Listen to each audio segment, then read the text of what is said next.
that you are more aesthetically appealing than me. You want to keep it chill? Clive, let's keep it chill. You're with the #1 looks maxer. Maybe some of it could be attributed to charisma, to generational run. It would not have been possible without the looks. You mentioned your charisma. What another phrase is jester maxing. An idiot or something in front of girls. I might argue that I'm mogging you right now. Go for it. So today I want to talk about Clavicular. And I want to do it differently than everybody else because every video about this guy is either dunking on him or treating him like a prophet. And I don't sit cleanly in either chair. If anything, I sit a little closer to him than I'm comfortable admitting. So let's just talk about it like a person and not a hashtag. Quick catch up if you've been out of the loop. Clavicular, real name, Braden Peters, 20 years old, kid from New Jersey, became basically the face of looks maxing over the last year. That's the whole world of maximizing your looks. Skin, hair, jaw, frame, grooming. He built over 1 million followers, and there's been a mountain of controversy with it. YouTube took his channels down. There's been a real medical scare in there. Doctors have warned about the more extreme stuff, and there's been legal trouble too. I'll get to the hard parts fairly because they matter, and I'm not going to pretend they don't exist. But I don't want to lead with the drama, because the drama isn't why this kid blew up. He blew up because he hit a nerve in millions of guys, and I'm one of them. So let me start with where the common ground is, because that's the part I actually relate to. The whole thing starts from a feeling I know in my bones, being the overlooked guy, the average one. Nobody's cruel to you, nobody chooses you either, you're just background. And here's a kid who looked at that exact feeling and flat out refused to sit in it. The discipline of it, the routines, showing up every day, the years of work, I can't dunk on that because that's the one thing I have never been able to do in my whole life. I made it 3 houses down the block one time and called it a fitness journey. This kid actually committed. There's a part of me that watches that and feels something that honestly isn't far from envy. The good kind, and the core message under all the noise, that an average young man isn't doomed, that you can take some control over how you show up. That part's not poison. That part's true. The boring, real version of looks maxing is just take care of yourself, sleep, water, lift something, haircut that fits your head, stand up straight, skin care. None of that's a scam. And the fact that some 20-year-old got millions of guys off the couch to start doing it, that's genuinely not nothing. I'd be a hypocrite to act like it was. So I'm not here to tear the kid down. I think a real, lonely, overlooked person started this, and that person is somebody I understand. But, and this is the honest part, and common ground has to be honest, or it's just fan mail. There's stuff here I can't defend, and I'm not going to bend myself in half trying to. So let me be straight about it. The reason the channels came down, the reason actual doctors keep showing up on the news, is the extreme end. The stuff that goes way past grooming and lifting into methods and substances that can genuinely hurt you. The medical concern is real, not haters inventing it. And there's been real legal trouble in the mix too.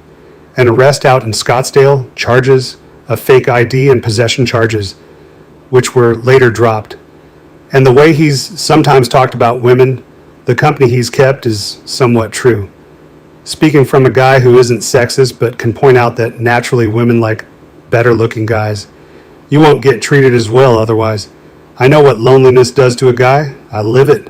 I'd like to get some action one day, I hope.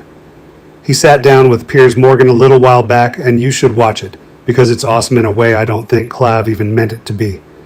A couple things stood out to me. One, the interview goes straight at the hard stuff. Morgan brings up the arrest and brings up a night out Clav had with Nick Fuentes and Andrew Tate and Sneeko, if you know, you know. Pretty much blames Clav for a song that played in the club that he didn't suggest typical Piers stuff. Can't plug it in because I think my channel would get massacred in the algorithm. But here's the part that actually got me. A lot of people sit across from Piers Morgan and just get steamrolled. Morgan's whole thing is control the room, find the gotcha clip. Clav didn't fold. He called it out to Morgan's face, basically told him, I've watched you, you deliberately try to make people look bad, you're hunting for clips. And he held that line. He didn't take the bait, he didn't let Morgan frame him. And when Morgan poked at the politics angle, Clav shut it down flat. I'm not political. Politics are a distraction. All I care about is maximizing my looks by any means available. He didn't get backed into a corner and apologize. He just refused the premise and stayed locked on his one thing, and honestly, whatever else I think, I can't be mad at a guy for not letting Piers Morgan run him over. That takes a spine most people don't have at 20. What I take from it is this. I don't think this guy is some ideologue. I think he's a guy so completely locked in on the one thing, the looks, the halo effect, being treated differently because of your face, that he just drifts into whatever room will have him without really clocking who else is in it, and he's not going to let anybody, Morgan included, pull him off that one thing. And that I understand on a cellular level. Because his core argument, the thing he says over and over, that if you're not attractive, you get less respect, fewer relationships, treated worse from the jump because of the halo effect, yeah, I've made that exact video. I drove past a minivan and lived that exact thesis last week. He's not wrong about the wound. He and I are diagnosing the same disease. We just went to very different pharmacies. And here's why I can hold both of those at once, the understanding and the line. Because I am the target audience for all of this, and I know precisely how it gets you. When you've spent your life being the guy families flinch at when you walk past their minivan, longtime viewers know that's a real Tuesday for me, and somebody says, "You're not stuck. Here's a path. Here's a brotherhood. Follow me." That lands like water in a desert. I'd have run toward it too. I basically did in my own sad binder and AI girlfriend way. Same hunger, different eel of the store. So I'm not going to stand up here and pretend I'm better than the guys who followed him. I'm one of them. That's exactly why I think I'm allowed to say where it goes wrong. I think Clavicular started as a real success, pointing at a real wound. In interviews, he has argued that if a man is not physically attractive, he won't be able to have lasting relationships with women, won't gain much respect from those around him, and will be treated differently from the outset because of what he calls the halo effect. And a lot of what he points at, the basic take care of yourself stuff, is worth doing. And I'm probably going to actually try the wholesome half of it.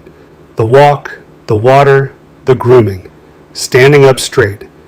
And I'm going to leave the extreme half alone.